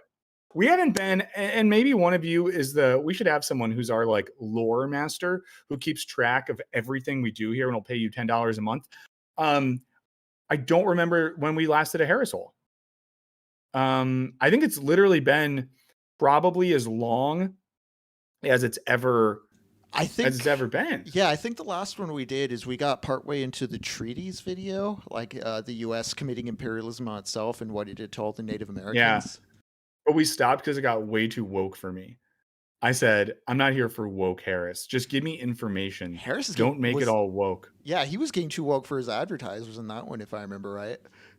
Oh, he was. Yeah. That's pretty cool, though. That's pretty cool. Losing advertisers is pretty based. Also, this is why Chris Maverick is a god. He said, I know it's Harris hole, but that's not old school. Old school is throat share. That's very true. And then someone said it was before Chicago. Yeah, BC. In the BC era of Wisecrack Live. That's how I'll talk about it. It's like the BC before the legendary Chicago stream that like a small number of you watched. And I really appreciate it because that was kind of fun. Let's see how woke Mr. Beanie is getting right now. But so this is about nuclear energy. This is interesting, both because of the forthcoming Christopher Nolan film Oppenheimer that has to do with nuclear energy and power. And also because, yeah, it's like what happened, right, guys? We were supposed to have nuclear energy. It was supposed to make everything really cool. It was going to open a lot of stuff up. So yeah, also, yeah, maybe that's a challenge too. Should we start like a community Google Doc where we can do Wisecrack Live lore and just have a history of all the lore? And I can give some of you who are members a lore log. We could give you edit permission. If you're interested in a Wisecrack Live lore log, email wisecracklive666@gmail.com with the subject line lore log. And in the body, if there's any lore that you want to include, put it. And I'll make a Google Doc and I'll add you to it as an editor of that doc. So, there you go. Yuntown says you're down for more streams in the park. So there you go. We can do that. I think that maybe we could do some more walk streams when I'm on my not my pregnancy leave, my parental leave, because that could be something I could do. I could probably legit. And this is I'm going to say something that feels cool and also feels dark, because I could probably take the baby on a walk in a little stroller and then attach a camera to the thing with a little stand and have my headphones in and just do that. But then it's like, am I just taking care of my child into content? And if so, does that mean I should die? So, I don't know. Maybe I should die. Yeah, I'd say prioritize the comfort and considerations of your child. But if it's something we can arrange. No, guys. How do we monetize my baby? We got to figure it out. Okay, let's do, what we could do as well. Guys, I think today you might be noticing this. I'm a little bit tired. Not cranky tired, just I'm slow. I'm a little slow. I'm feeling slow today. And I do feel like I kind of put a lot of the mental energy I had into the conversation with Alice, which is great. And I knew it was going to be great. And if you're experiencing now me being a little bit, it's not you, it's me. But maybe what we could do as well is, what's up, Adam? Glad you're here. Let's see. What we could do as well sometimes is like have this stream. Maybe we should do that. We should have like this stream. And then every week we should have a 1 hour walk stream. And then wouldn't the dream for the walk stream be that we all go on a walk together? Like you guys listen in or watch while you're walking, but then does that just promote a bunch of people walking around the world with phones out and one of us gets hit by a car and then that's on us? It's the touch grass Yeah. cast. Yeah. Oh, that's a good point. The touch grass, there's a TikTok called touch grass that's associated with our company. Maybe the point then is I go on the walk so you don't have to. You can stay inside kids and I'll be an outside kid once a week. Okay, let's go to the hair soul. Fuck, and I keep forgetting. Someone did send us a hair soul theme song. We will pull that up. And for all of you who've sent emails with great stuff in them, like Michael sent a t-shirt design, I'm a little behind looking at those just because I forgot. But we'll pay attention to that. So we're going to Wisecrack Live 666 at Gmail. Thank you for being here. And there you go. For most of human history, our species has been trying to solve the problem of energy. How do we stay warm and cook our food, heat our homes, and later, how do we power our world and communicate with each other? Then, 70 years ago, we found a solution that changed everything, an energy miracle. A giant of limitless power at man's command. We found out how to... Let me know in the chat. I'm curious how like science educated people are. Just let us know in the chat and don't lie because there's no purpose of lying about this question. Let us know in the chat if you understand how nuclear fusion works. Like if the science of how these reactions work just makes sense to you. Let me know in the chat. I'm just curious. Throw a tiny neutron so hard at a special kind of atom that it would split apart, releasing a huge amount of energy in a chain reaction. First, we mostly use this chain reaction as a weapon. The shadow of the atom bomb has been across all our lives. But then, after the war, we started using it for more peaceful things, to solve our age-old energy problem. We learned to control the chain reaction, creating heat to boil water and spin a turbine, and we had electricity. A lot of electricity, all from this tiny amount of fuel. This was the utopian promise of nuclear power, clean energy for all, using the simple power of an atom. Within the atom's heart. Wait, I'm going to see someone in the chat. Let's see who says they do. See, I mean, someone said I do not, but you mean fission. Like I couldn't even describe what it was without making a mistake. I feel like a lot of people are saying that they understand it. Wow. Okay. Thanks for making me feel like a fucking idiot, guys. Is not one, but many giants, seeking to provide vast quantities of energy to run the world's machines. And for a while, we loved it. The US started building nuclear power plants all over the country. Power plants started popping up across Japan and Europe. Soon, France will be getting nearly 3/4 of their power from nuclear energy. All this in a time of oil crisis, when fossil fuels are expensive and getting scarce. The power of the atom was bringing peace and prosperity, abundance. But then, nuclear turned from darling to outcast. There has been a nuclear accident in the Soviet Union. A state of emergency in 2 of the country's nuclear reactors. The worst nuclear reactor accident to date. Today, nuclear power is in... Damn, Johnny's monitor is incredible. What an incredible monitor. ...decline. And I've been trying to understand why. Why, in an era of climate crisis caused by fossil fuels, are we winding down this effective, carbon-free energy source? What happened to the promise of nuclear energy? Inevitably, I ended up in a conversation with my friend Cleo, who makes a show called Huge If True.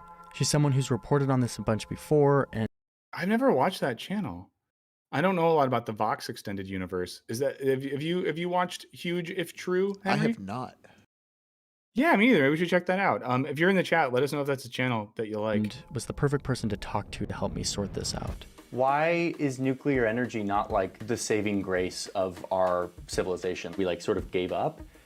And I don't understand why, and I want to understand why. This is a great story. Yes. I've looked into this in some ways for various videos, but I've never gone straight at it. I've never done the like, what the heck happened with nuclear video. I feel like I will have a clearer version of this story if...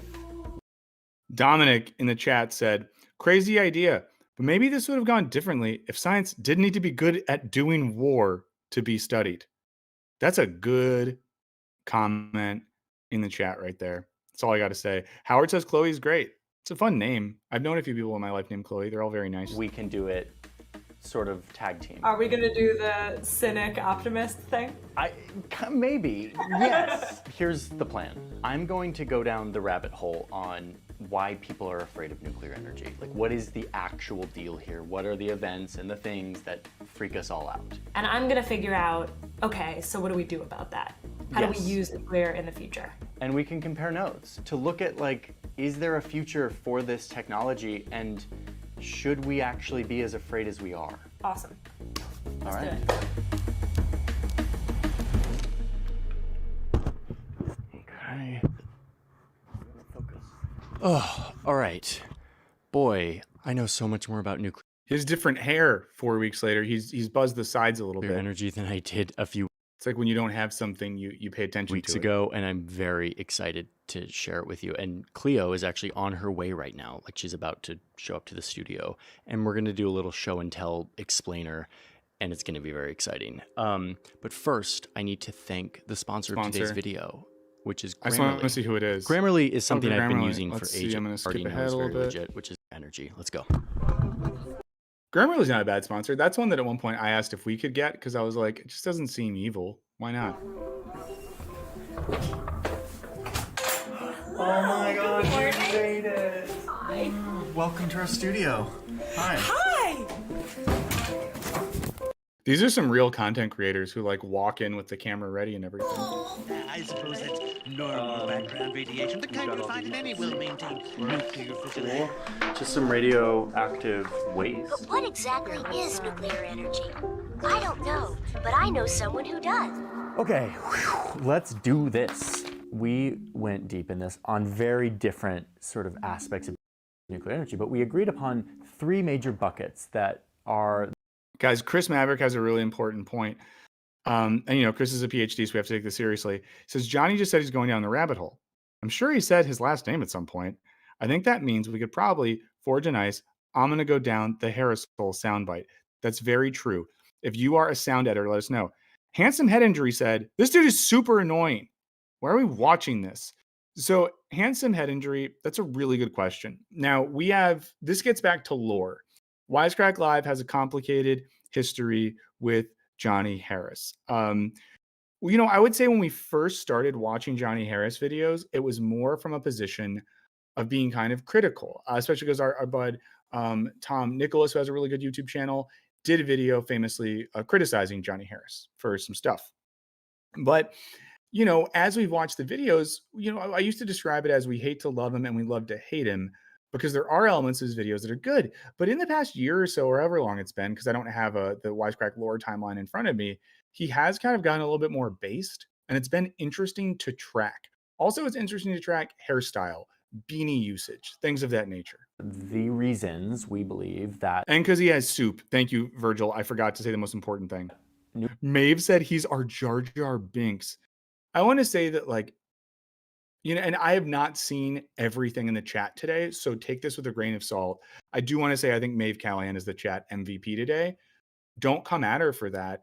Look up to it and be inspired next week that you could be the MVP of the chat. Nuclear has not sort of become the promise of the future.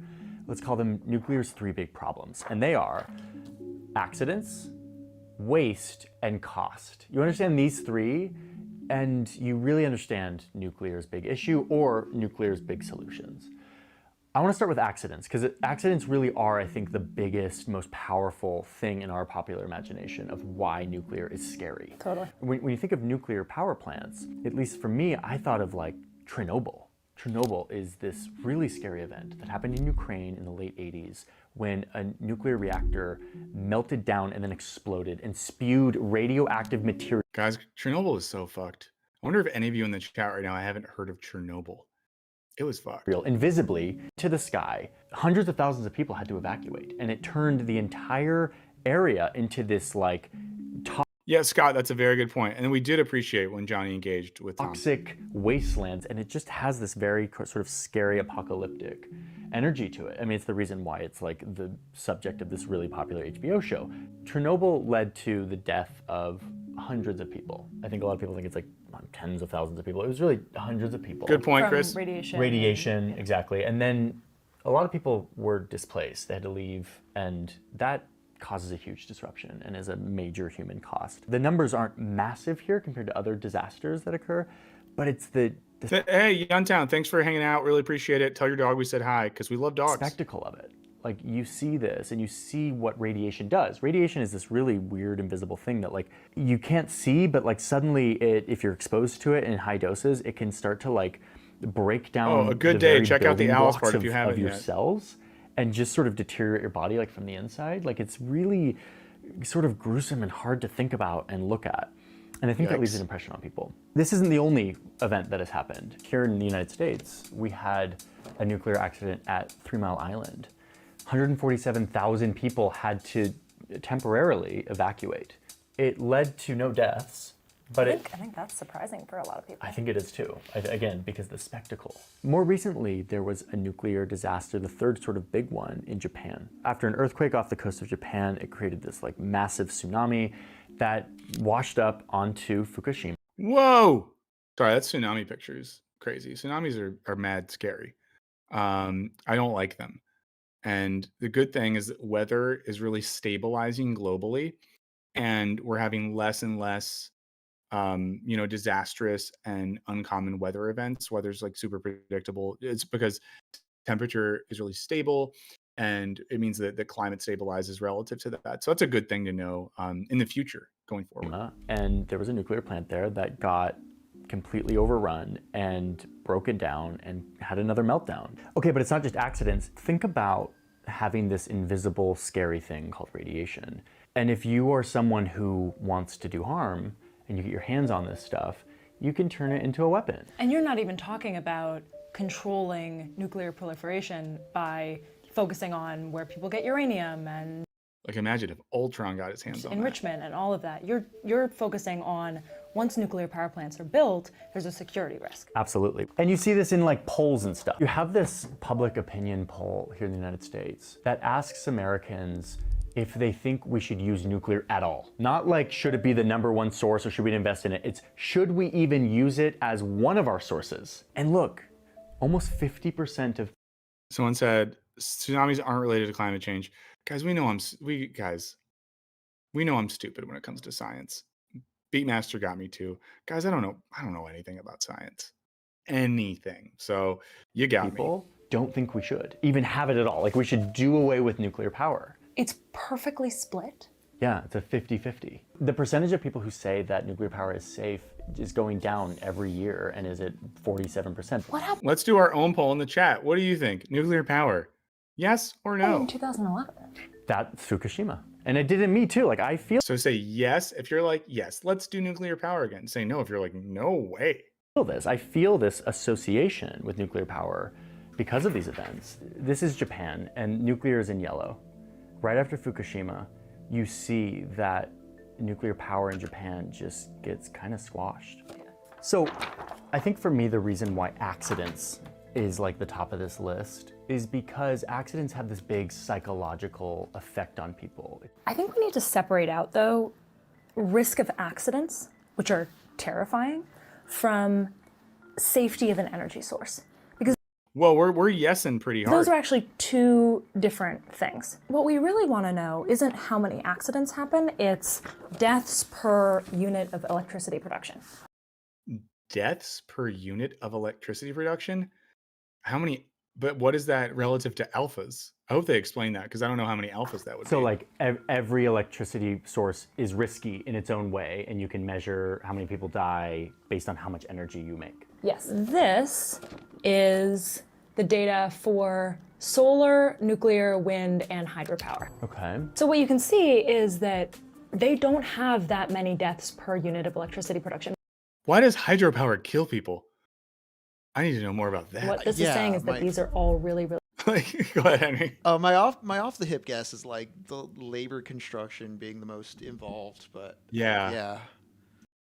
I mean, wind, I get it blows you away. Solar, I get bad sunburn. Nuclear, no idea. Guys, again, I don't know anything about science. Energy sources. And nuclear is between solar and wind. Like, this is really important. Oh, wait, I didn't even see that nuclear was down there. Yeah. Oh, someone said dams. Oh, I know what it is. It's because BMX bike riders like to go to dams that have the big wall on the side of the road, like the one in Nevada. And BMXers like to bunny hop up onto the thing to impress their friends but then 1.3 BMXers then tips and falls down the big thing and dies. So that's 1.3 cool BMX kids a year dies because of hydropower. This includes all deaths from accidents. And nuclear is between our two most exciting renewable energy sources in terms of safety. All of these are And yet safe. when we think of nuclear, we think of danger. Yes. If you think about our energy mix, how much power we get from different sources of energy. Holy shit. That is fossil fuels. Here's the data that really drove this home for me. So Wait, death rates per unit of electricity production. Brown coal kills a lot of people. Coal kills a good amount of people. Oil kills some people. Biomass kills a few people. Gas kills a couple guys. Hydropower kills that one BMX kid. Wow. That's very interesting. I mean, it's not interesting in a way where like, oh, it's interesting. Like, it fucking sucks. People are dying. But wow. Our Walden data, that's the source of the chart that I just showed, did a calculation to really show people how this affects actual humans. So what they did is they set up a town called Euroville. This is a hypothetical town of 150,000 people. Nice. And Euroville uses 1 terawatt hour of electricity per year. If you powered Euroville for 1 year with just coal, this is the number Are you moving to Euroville? Yes or no? of citizens of Euroville that would die. If you chose oil, if you powered Euroville for 1 year with just oil, this many people would die. Coal is actually 25, oil is 18. Okay. This is just 1 year of powering a town of 150,000 people. Those are real humans with families and lives and You don't know that. What if some of those humans are dicks? What if some of those people are a part of the Euroville KKK and they're the ones who die? In that case, I say, let's do it. I'm losing my mind, guys. jobs. If you chose gas, 3 people. If you chose hydropower, 1 person. If you chose wind, nuclear, or solar, it would take One guy's leg. 25 years Oh. for 1 person to die. So here's the question then, guys. I am not good at science. I'm not good at numbers. I'm not good at most things. Is the point here, and Henry, feel free to weigh in on this, but wouldn't the point be basically that like, this is an example of if those deaths were spread evenly? But in reality, it's probably the case that like around the world, like a few people die here from coal, a few people die there from oil. But when it's a nuclear situation, it's like a bunch of people all at once in one specific place dying. So that's why it's kind of gnarlier, because we see the one thing, sort of like how tons of people die in car crashes, but it doesn't like normally make the news. But then there's one plane crash and those 100 people die and we're like, oh, fuck. I don't know. That's what this is making me think of. So, I think, I'm thinking too of like issues of scalability as far as like this is serving 150K, but would you start having to service whole states or like building the infrastructure to support millions, if not billions, it gets a bit tricky. Although, like when we polled earlier in the chat and everybody's saying yes, I am pretty much on the yes side as well. I do feel there is a lot of like anxiety or propaganda against nuclear for other reasons. Yeah, and thank you, HG Fields, for being here for Tired Michael. Get ready to see a lot more of him. And then Hector brought up the case of BMX deaths on this chart. Yeah, well, this number would be different because if the number was Euroville is a town full of BMX aficionados, the deaths would have been way higher. 25 years. I think it is totally understandable to focus on how scary it is. Okay. This is to one person that has made one comment. Here's my response. Okay. You can decide if that was you. I might be saying to you, okay. Let me know if you think it's you. But to one of you, again, okay. I don't mean to say like, look at this data, like we're so irrational. Yeah. But I do think that if we really cared about human lives, we would be paying a lot more attention to how many people fossil fuels kill, and we would be trying really, really hard to replace fossil fuels with wind, nuclear, solar, or hydropower as fast as humanly possible. And this is before we get to climate change. Yeah. This is just production of these energy sources. Yeah. It's not the carbon ramifications. That's another reason, but it's separate from this. I think it's that the accidents are just inherently scary in the same way that like a plane crash is scary. It's a spectacle. Guys, hybrid vigor is communing with nature at a river. That sounds amazing. Cool. Yeah. Jello shots? Not quite. Coal and oil is like car crashes. It happens way more, but we don't really pay attention. Just genuinely surprised. I would have guessed I made that nuclear point was higher up. before he did. I really didn't see would this video have. before. After the question of actual deaths from nuclear. Oh no, guys! Eurogosh died in a gas leak. I do remember that the dead are able to join YouTube chats. So thank you for being here. All spirits, specters, and ghouls who joined the chat. We really appreciate it. Thank you to the person who subscribed to Alice's channel. And also, don't forget to like the stream. Nuclear power and other energy sources. There's also this question of a fear of radiation. You see it in the headlines all the time. Yeah, I don't want to about get living radiated next to a though. nuclear plant or working in a nuclear plant or whatever. Yep. But I saw in this show, a WandaVision, that sometimes if you expose yourself to enough radiation, you get very sick powers. So I will say that there's, is Captain, is it Rambo?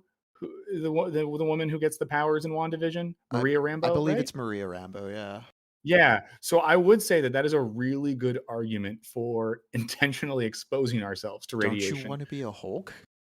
Yeah, guys, you just got to hear both sides. We always got to hear both sides of this, okay? And again, the thing here is about our human brains assessing. No goblins in the chat. We will ban you and kick you out. No goblins. Risk. So these are a bunch of sources of radiation, and this is a spectrum that's going to help us compare them. So what do you get from a Can't see it. typical chest Okay. CT scan compared to taking a flight from New York to Tokyo? It's hard to see. Give me one clue at So least. this one can cause radiation sickness. Radiation sickness is if you're up at 1,000. Yeah. Okay, that's scary. Guess where the other things Okay, go. I'm gonna start with flight versus X-ray, like Yes. chest X-ray. Like I get a chest X-ray, I go on a flight from New York to Tokyo. I'm assuming that a flight isn't crazy, so like maybe one, and then the chest X-ray is probably like 10. It's one of those things where we know it's going to be different. They're setting us up. Man, I'm probably so off. Just keep going. Keep going. Oh, Monica Rambo. So yeah. I'm gonna go here. I'm gonna go here. Did I do them all? So what I'm seeing from your guesses are you are aware that we get radiation from all kinds of stuff, from Yep. flying, from chest CTs, from chest x-rays, all of that. But you have an impression that if you live next to a nuclear power plant or if you work in a nuclear power plant, you're like Just signing get to up it. for She's going to more flip it on him. radiation. She's going to It's flip probably it not, on like, him. Crazy, you're gonna get cancer, but like you're getting a little bit more radiation than if you're just like living way far away. Right. Okay, here are the real answers. So a couple things Let's make go. total sense. The annual amount received by a worker in a nuclear power plant is lower than the maximum annual dose. We get that. But a typical dose from living within a few kilometers of an operating nuclear power plant for 1 Kilometers. year is less than a typical chest x-ray Whoa. and way less than a typical chest CT scan and less than a flight from New York to Tokyo. Wow, living next to it for a year. You're living next to it for an entire year and in one like. Hey, Allie Cattails, that was really nice. Allie says, biggest compliment. In order to give you guys Wisecrack chat gives me hope for humanity. Next time, I'm gonna put that in all caps. Guys, that's very nice. And I will say that too. There's times where I like go in other chats on a different stream or see certain comments. I'm just like, why are all these ghouls here? Because you guys are not ghouls. And even sometimes those of you who are a little bit annoying, you're annoying in a way that I find charming, or at least I find earnestly annoying and not trolly. So really, really appreciate that. 10-hour flight, you are getting more radiation exposure. A lot more. And also, this one is super important. This is the average total dose from natural background radiation. This is what all of us are getting, no matter what, from living on Earth in our particular solar system. That is significantly more than that's just because of reality. Living next to a nuclear power plant, work. Okay, guys, if you want to finish this video on your own, you can. We're going to stop the stream because it's 1 p.m. Pacific time. If you've not liked the stream yet, please do that now. If you have any what areas you want to share, things you're excited to recommend with your friends, because we're all friends, throw those in the chat. As always, just remember, watch the videos on this channel when they come out. Leave some little comments. You leave comments. Leave communist comments on all of our videos. Commies Quote welcome. Lenin in them. Yes. We have a video coming out tomorrow. I want Vladimir Lenin quotes left and right in the comments. Maybe do that. I don't know. And just remember, check out our Patreon. And most importantly, if you got here late, go back and watch the interview with Alice Cappelle. It was really fun. Really great to have her on here. And please, please, please, please, please Follow her, subscribe to her channel, all that sort of stuff. And yeah, maybe I'll try a thing at one point where on a Thursday, I just keep streaming and just do the rest of my workday while stream is going. And we'll see how fun that is. But also you can, if you don't want to leave comments, you can leave Thomas Jefferson quotes. So in tomorrow's video, I want to see Vladimir Ilyich Lenin quotes or Thomas Jefferson quotes, but you have to weave them into a genuine response to the video. Don't just drop a Lenin or a Jefferson quote. Be like, oh, interesting argument in this video. It kind of makes me think of when Jefferson said blank, or, according to Vladimir Ilyich Lenin, Dead Card, thank you so much. And we'll check that out. That Wisecrack guy spamming links, kick him out. Kick Wisecrack out of this fucking chat. Okay, guys, we're going to wrap up here. Thank you so much. Really appreciate it. See you next week. Hugs and kisses. Consensual hugs and kisses. Handshakes. Fist bumps. I don't know. We just got to go.